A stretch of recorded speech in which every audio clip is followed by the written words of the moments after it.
Thanks for coming, you guys.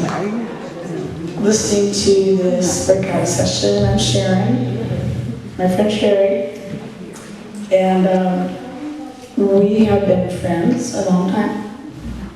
And I'm not going to put numbers on there because I know you guys can add, and I'm going to tell you guys how old we are. But we've been friends for like about 45 years, raised our kids together, and lived on the same road for 30 years. I met Sherry when we moved to Corbett. I went to Corbett High School when I was 16. So we've been friends and been through a lot together. So I wanted to just spend some time with Sherry and letting her tell her some things from her life and her testimony to encourage you guys, because it is, like the worship leader said, by the blood of the Lamb and the word of our testimony is how we defeat the enemy. I mean, God's done it, but that's how we are encouraging our faith builds up. So that's what we're hoping to do today. So I need to let Sherry talk. So this is Sherry. Wait, I gotta say something else though. So through the years, I've always admired Sherry and her genuine steadfastness and faith in God. She is a very life-giving person to her friends, always looking for ways to be generous and giving. I guess I should talk to you. Your strong faith and staying close to Jesus, no matter what, has really inspired me over the years. And I've told you that, but I'm just saying that here again. Her faith's been shaped through many joyful seasons, lots of great things in life, but also some deeply challenging ones. She's experienced a lot of blessings, and as we all know, we have heartbreaks in our life too, but through it all, she has not been afraid to bring her questions to God and seek to understand Him more deeply and understand herself too, and how she can follow Him more faithfully. And she's always up for doing something crazy and laughing a lot, so we've done a lot of that too. But today we're going to hear about some of those things, so can you briefly introduce yourself and tell us about your family? Yes. She said, I'm Sherry. I'm married to Dave. It'll be 43 years in October. And we have three kids and 7 grandsons. And so it's a lot of craziness when they're all together. Ages 11 down to 4. I was raised in a Christian home. Lived in Oregon most of my life. Actually in the same town, Corbett, which is not too far from here. And been involved in the church my entire life, and most recently helped plant Rise almost 13 years ago. You tell us a bit about a way that you started learning to hear God's voice and learning to obey Him, maybe something from your past and what God did there. Yeah. I want to start at about age 16 when I found out that I was pregnant. I was in high school, obviously, and in a relationship that was not meant to be. And when you're young, when you're that young, things aren't always making sense, and you're just sort of thinking that you can do your own thing. I feel like when I look back, I came to my parents and pretty much just like broke their heart with telling them like, I'm pregnant and I have no idea what to do, where to go, where to turn. Being the faith followers that they were, their faith in Christ, besides the heartbreak that came upon them, they quickly were like, we're going to seek the Lord and we're going to pray. I remember being in their room late at night. I remember my dad crying, which I don't know too many times that my dad cried, but just like asking God what to do, show us how to get through this, what to do, what next steps to take. The first thing that happened, of course, when you live in a small town, is everybody knows about this. I went to a church, Corbett Christian Church. I was in a youth group. My parents were actually still in a church in Portland, but within a couple of days of this coming out, the pastor and his wife drove over to my parents' house and sat down on the couch with us and, just prayed and offered forgiveness. They prayed me through the prayer of forgiveness. They just talked to me about God's plan for my life, and that He's not shocked by this, and that He's there for me, and that I have ways that I can seek Him, and He will find me. He knows me.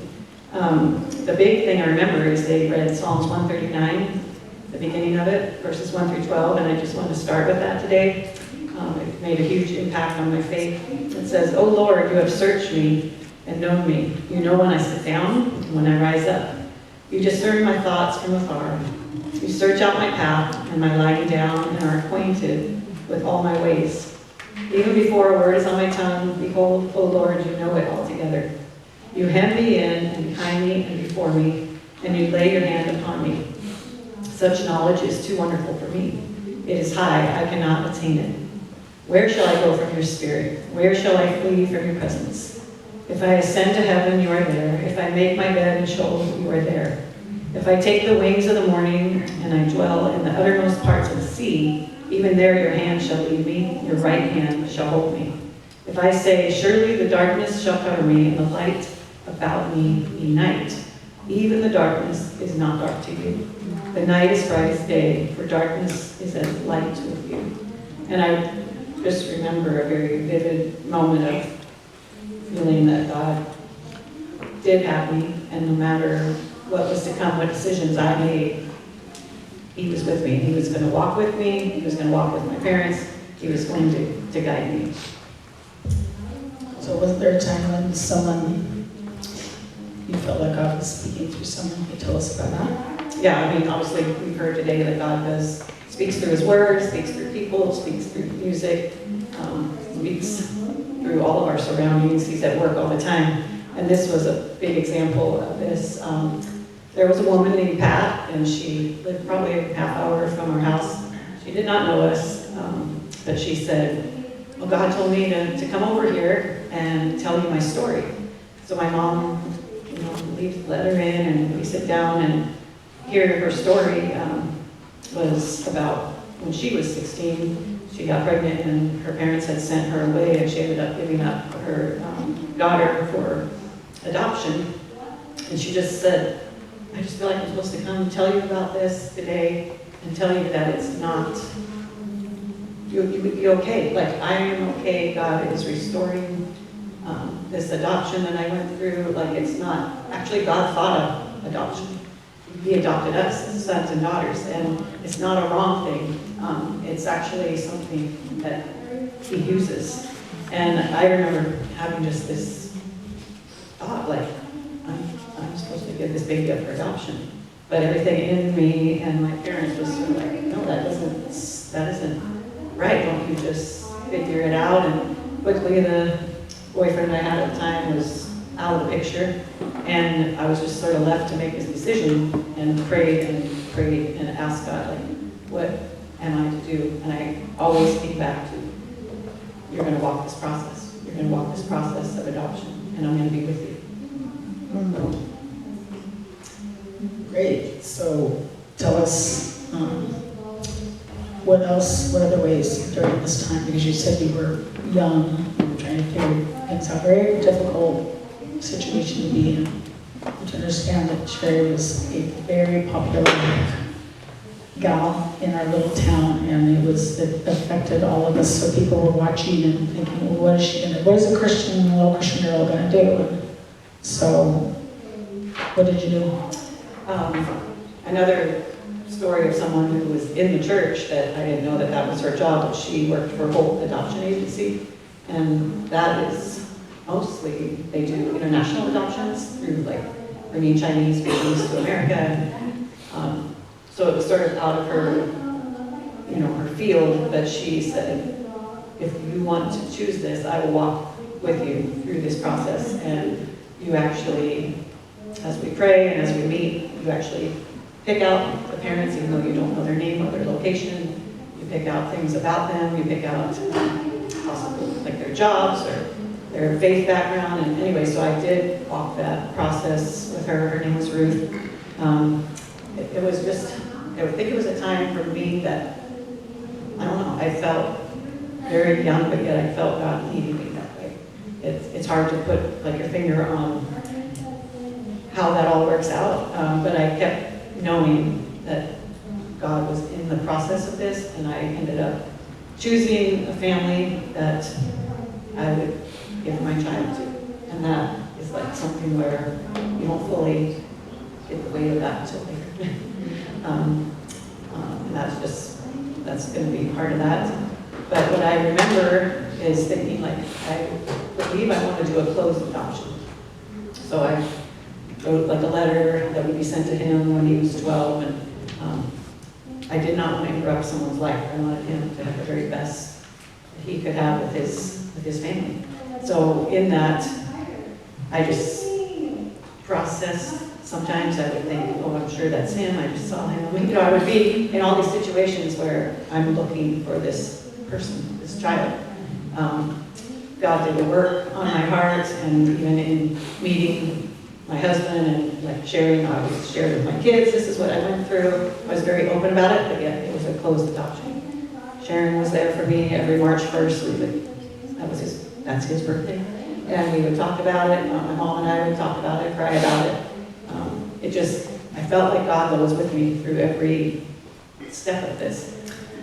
So, well, I just want to say that I remember thinking, I just know that God's going to redeem this. And somehow, I have no idea, but I was like, he's going to make it be a blessing, because that's just who she is, because she's believing so much through the process. And I just would see her faith and go, how is she still following God? It just, we were young, but I just remember thinking, God's going to somehow bless you out of it. So it's been amazing. First of all, his name was John Paul, JP.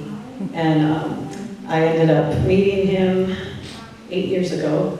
And I would say a lot of the reason I did is because my mom, we were all having a family dinner, and she said one day, she's like, before I die, before I die, I want to meet my other grandson.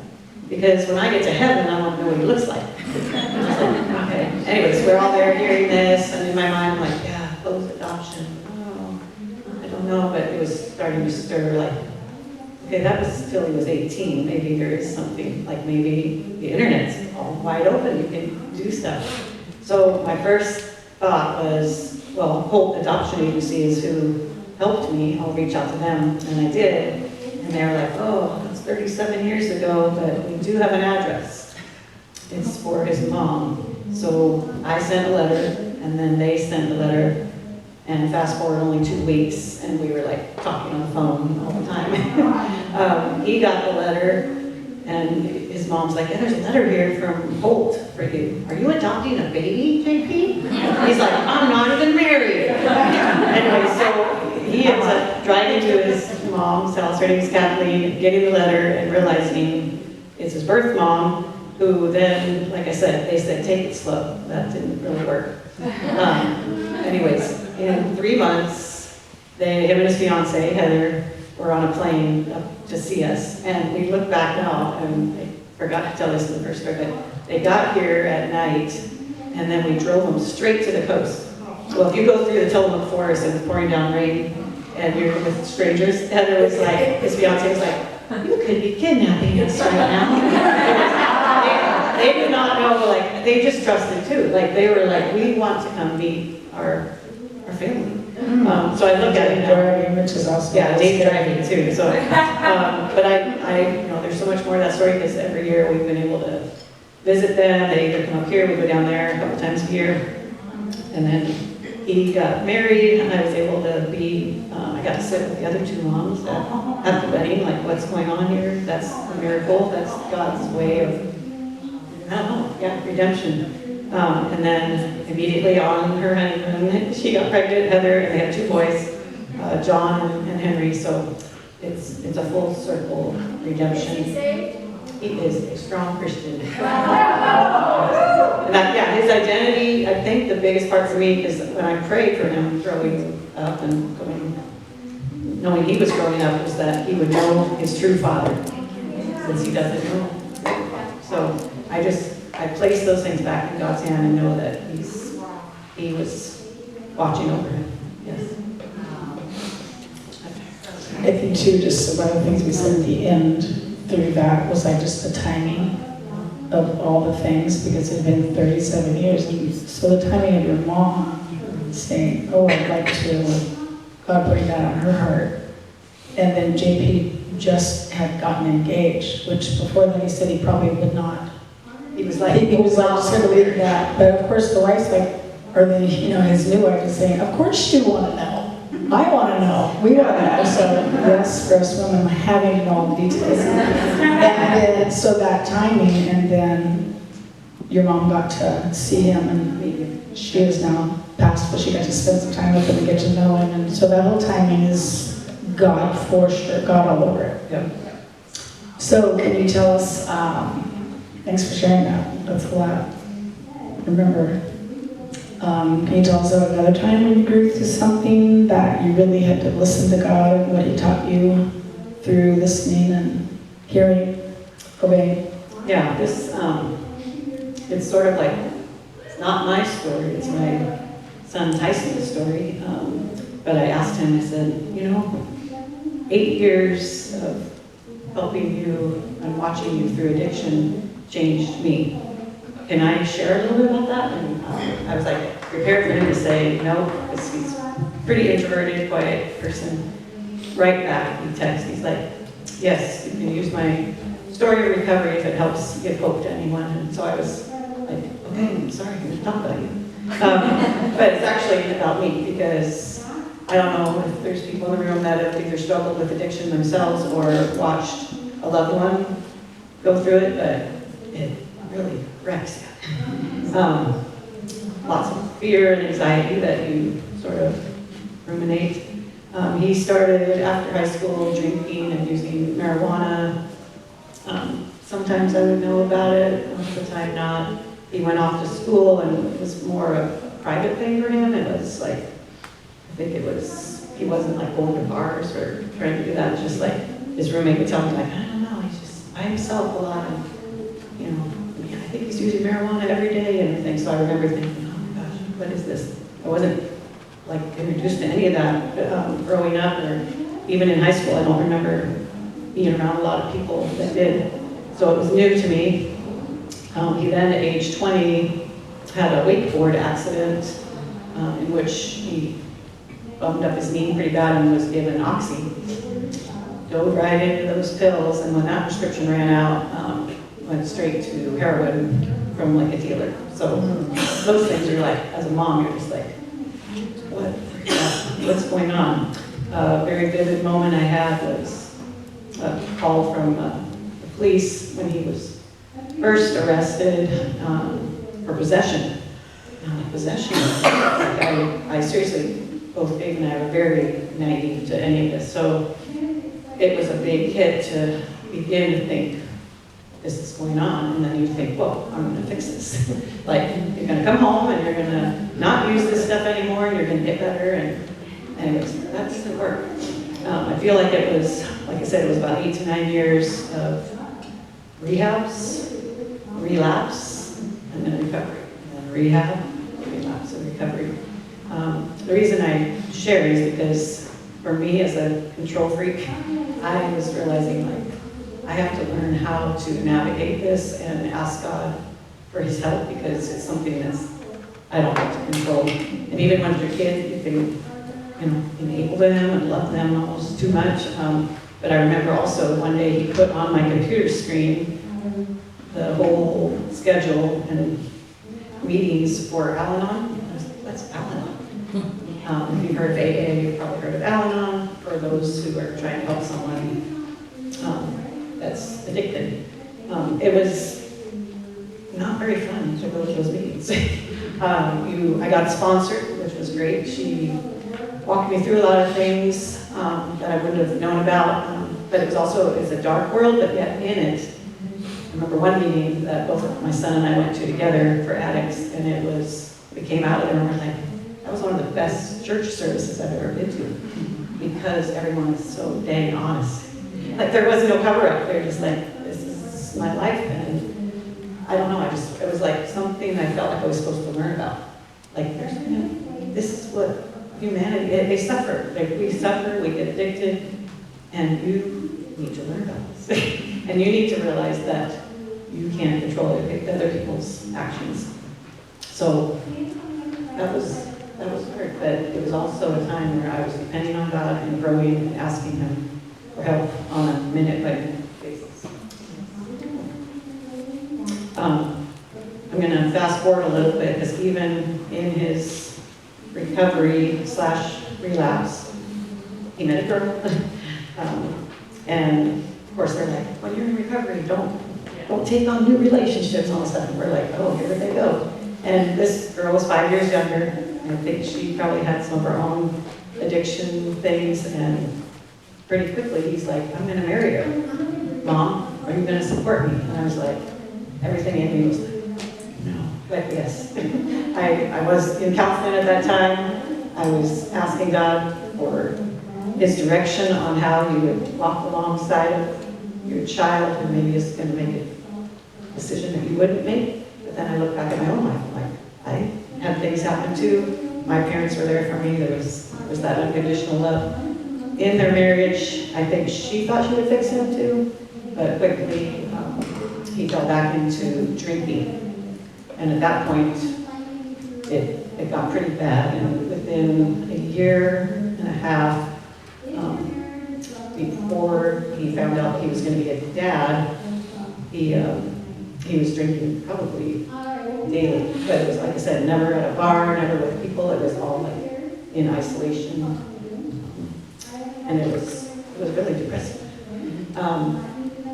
They ended up, she got pregnant, and the night that he found out that he was going to be a dad, he actually took him and his dog and he drove off some road and had an accident and began the whole process again of going back to jail, going to a second DUI, going to court, and then going back to rehab down in downtown Portland. Meanwhile, his wife's home by herself for 30 days, pregnant, wondering what is this marriage about. I think that part to me was, the saddest part, because I'm like, okay, now there's a child involved too. And how does this look? And I just had to keep giving him over to the Lord. Like, He knows you.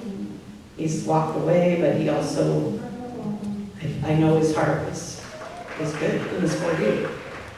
But in that, it was really hard to watch her to just be on her own and also not really want us to be a part of it. So does it all wrap up with a nice little bow at the end? Like, God restores, but God is also restoring. So what's that part of the story now? Well, their marriage did not make it, but God prepared me, I think, for that too. I am very sad about that, knowing these two little boys have to go back and forth, share their mom, share their dad. I'm also realizing too that they're both doing way, way better. And he dove into some counseling after that divorce, because I think the weight of it just burdened him. He never did go back to drinking, praise God, or the heroin, and I'm just every day thankful for that. But I also know, like, it's been a hard time. They both sort of walked away from their faith. That was really hard too. My hope is, and I asked the last group, I'm like, now I can ask for even more prayer, because I believe God is still chasing him down. He says He always goes after the one, and I'm not going to give up on that. His mom, and I believe that I'm just going to keep on keeping. And even his son goes to church sometimes down in Wilsonville, and is going to go to Trout Creek Bible Camp. And my hope is God will restore fully not only his physical body, but his faith. Yeah, remember that time, it was extremely hard. Okay, so we're talking about hard stuff, but I promise we do have one story that has hearing, listening, obeying to a really crazy idea that you guys did. So that's coming up. But we have another story about church hurt. And I guess I've been hearing people just say hurt, because I don't know. It's just life, right? We're people. We're not perfect at church. And so we were in the church together for about 20 years, raised our kids together, and we loved our church, and we thought it was the best, and we had some great things. It was a good place for a long time, but it sort of imploded. So do you want to tell us your perspective? Because I better not talk about it. Yeah, like Sharon said, I think we were there for about 20 years. It was a local church. It never like really grew to where we were growing disciples or like actually impacting, like baptizing more people, having more people find out about the gospel. And at about year 19, I remember both my husband and I were very dissatisfied, which is not a good place to be. You feel like this could be better. And you're like, well, do something about it, and it's like you can complain all you want. That doesn't really get you anywhere, but I remember a time where I was sitting in the service, and for some reason my husband wasn't at that service, he was out of town, and I just had this overwhelming feeling that this is going to end, and it's not going to be pretty. It was based around a lot of people having different opinions, people getting upset, people wanting something different, and there's a lot of gossip, a lot of sin, just what people do. And maybe some of it is because we had never grown outside of ourselves, you know what I mean? Like you just sort of get, instead of out focused, you get inward focused. So also what I heard was it's time to move on. But in my mind, because I'm a very people person and I love family and I love connections, I was like, oh, I'm never going to leave this place. And then the next thing I know is it imploded, like Sharon said, and my husband's like, and we're going, we're done. And we're going to pick up our stuff, and for me, it felt like a divorce. Like, I wasn't going through a divorce. It was like, I don't know what the friendships look like. I don't know what this family looks like. I do know there's one ministry to be had in this area. I do know that God's church is going to prevail and His church is going to move forward. I just didn't know what it looked like. So then I was definitely talking, I felt like I was trying to figure it out, trying to figure out all the problems, wanted to fix them. My husband sort of just withdrew. He didn't want anything. He's like, no. And I was still like, my wheels were spinning. At that time, Stacy, my daughter, opened up Stomping Grounds Coffee House, and luckily that gave me some stuff to work on. It's like, let's put some people to be around. Some people to be around, right? Because I'm like, where's all my people?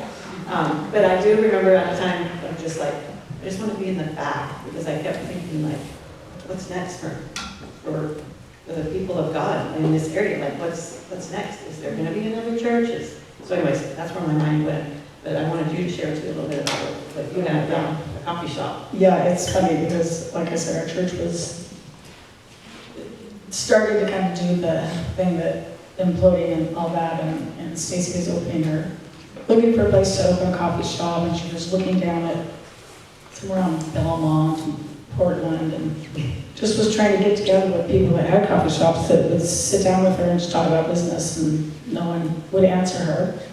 And, we were talking about how God speaks to us. Sherry's talking about impressions she got, words that come to you. Tanya talked about that. Well, I see little video clips once in a while. I know it's kind of weird, but I'm a visual person. And I saw a little video clip of Stacy walking, because they live right on Halsey, walking, pushing a stroller into this building. And it was a different coffee shop. And he said, I think you're supposed to go see that guy because I have like a little video that I saw of you going there with the stroller. And she's like, oh, okay. I guess I could just go say I want to talk about business. And she didn't get very far in the conversation. And he said, why don't you just take over here? I'm done. And that is where, Rise really birthed from their birth, the stroller. I keep revealing these things, but you just never know how God's going to speak. And if you don't step out and willing to seem crazy, you don't know what it's going to do for somebody else. It might be God giving you a word for someone. we've heard lots of those stories today. So anyway, that was amazing to look back on. But at the time, you're like, this is just silly. But that's where Stoneman Grounds has been, and it's been just a hub of, prayer and Bible study and people meeting people. And again, that's where Jason and Jesse met Stacy and Chris and started right out of there. So you never know. We got to do crazy things. Yep, I wrote down small miracles of connections, because God, in the midst of church hurt, a lot of people think, well, I can't do anything more because I've been hurt, I'm not going to go back. I might as well just stay home. And I just want to encourage you guys today that if there's anyone who's had that thought of those hurts, to jump back in. That God will use new places and redeem things like that. He doesn't want his body sitting on the sidelines. He actually wants you repurposed to work for him. So yeah, Rise did start out of there. We had our first meeting together with, I guess you could say the planters, and there was 40 people. And we still have a picture of 4 groups. It was children's ministry, student ministry, hospitality, and preaching. And I just remember how cool. 4 groups of 10, 40. That they were let's go. And I still feel like Rise has that let's go feeling. And it's been 13 years, so that's my prayer and hope, is that we just keep pressing on despite personal differences, despite if there's quarreling, if there's things we don't agree about, but always know the mission is that God's going to keep building his church. It's awesome. Thank you so much for sharing all that. God is good. Did you have something else that, being the type A personality that you are, that you wrote a song or something? This last story about... Oh, I forgot about that. I'm sorry. Oh, that's okay. Yeah, I wanted you to tell us the amazing way that sometimes we just listen and hear it's a crazy idea, but you run with it. And so tell us about your day doing that. Yes, so I feel like this is a little bit more my husband's hear, listen, obey. Neither of us went to college or anything. I think I went to meet people. He went to go to do wrestling, and then he never even went to his class. Anyways, then we met and got married. So after, it was during COVID, 8th Street down the road, which used to be called the Phonics Factory, it had closed. And a couple people that were realtors thought my husband would want to have his office there. He's in construction. So they took him there, let's go look at this building.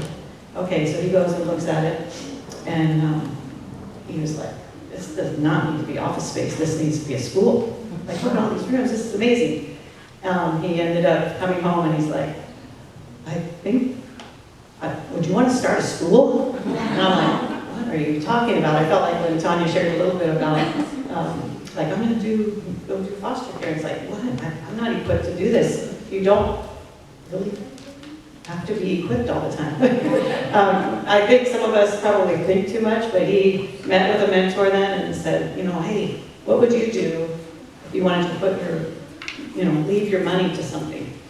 And the guy said, oh, for sure, without even knowing we were looking at this, I would put it into education, because right now our kids were home, they were on Zoom, they were being bored, parents were going crazy, things were just really strange that year. So, fast forward, we hired 3 of the staff that used to work at Phonics Factory, started connecting, started meeting, and just decided to go for it. And then by August, had our staff, and it was only preschool through 3rd grade at the time, but we were able to open the school and give a Christian faith perspective and education, and now we've grown up to 8th grade. And like I said, we don't know what we're doing, but we keep saying it's yours, God. There's amazing teachers there, and it's been pretty exciting to watch. It comes with a lot of struggles, and there's things that we've got to work out, but I definitely know that God spoke to my husband, and he was willing to listen, and yeah, excited to see where it goes. Do you remember how much time that was? Because I remember you telling me on a walk that you were thinking about starting a school, and I'm like, what? And then it was like, we hired teachers, and then the next time I mean, it was very fast. Very fast. So we closed on the building in June, and school opened the day after Labor Day.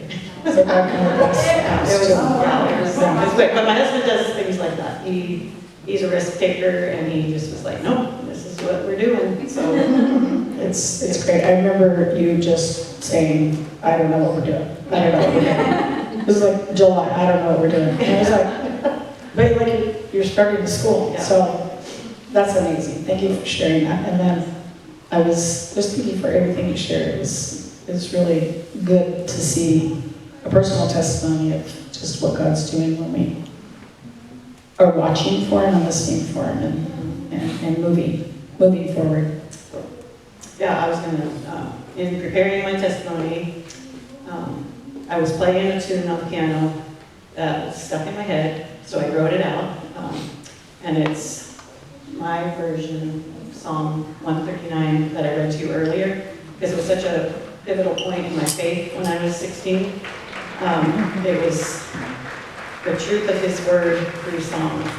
And then I also heard about something called a faith cocoon, because I was like looking at all these things, I thought, that's interesting. What can we do when life throws us something unexpected? And my thought was a cocoon, like we should wrap ourselves up in it. And I was like, what are those things that we should wrap ourselves up in?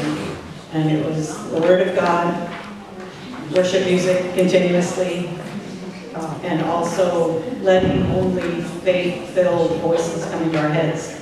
Because the world is going to try to throw a lot of other voices at your head and just distract you. But the cocoon, if you're wrapped tightly in those three things, I believe they can minister to you and they can keep you safe while you're going through the unexpected.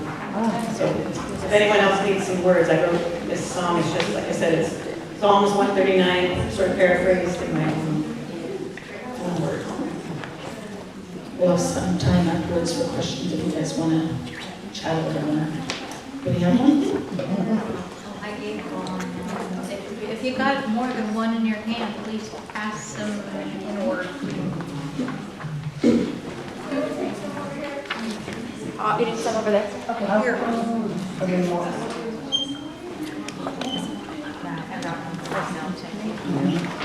Did anybody else not get one? Kathy? Okay. You can just raise your hand.